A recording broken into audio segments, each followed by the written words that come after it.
क्या आपको पता है, तेजी से लगातार खर्राटे लेना, खर्राटे लेते लेते सांस का रुकना, सोते समय सांस लेने के लिए संघर्ष करना, रात में बार बार पेशाब जाना, दिनचर्या के कार्यों में सो जाना, चिड़चिड़ापन, एकाग्रता में कमी, दिन में अत्यधिक नींद का दबाव और सुबह उठने पर सिरदर्द ऑब्स्ट्रक्टिव स्लीप एपनिया के लक्षण हैं।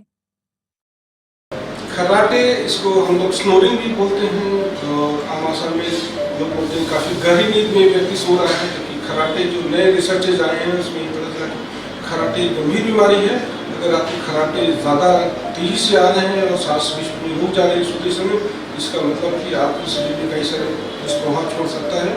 और खर्राटे ऐसी बीमारी से हार्ट अटैक, ब्रेन स्ट्रोक, यहाँ तक कि हाई ब्लड प्रेशर, डायबिटीज़ की संभावना भी बढ़ जाती है। तो जिस भी व्यक्ति को खर्राटे आ रहे हैं उनको इलाज के लिए स्पेशली हम लोग स्लीप स्टडी टेस्ट करते हैं, जिसमें स्लीप नाइट करते हैं। नाइट में कुछ मशीन लगाकर पूरी टेक्निक से जांच की जाती है और इसमें खर्राटे का कारण पता लगाया जाता है। खर्राटे के दुष्प्रभाव के बारे में पता लगाया जाता है और उसका ट्रीटमेंट भी उसी नाइट में प्लान करते हैं हम लोग। सही समाधान एवं उचित इलाज के लिए आज ही संपर्क करें breath easy hospital, 80 Lanka road, 80 Varanasi.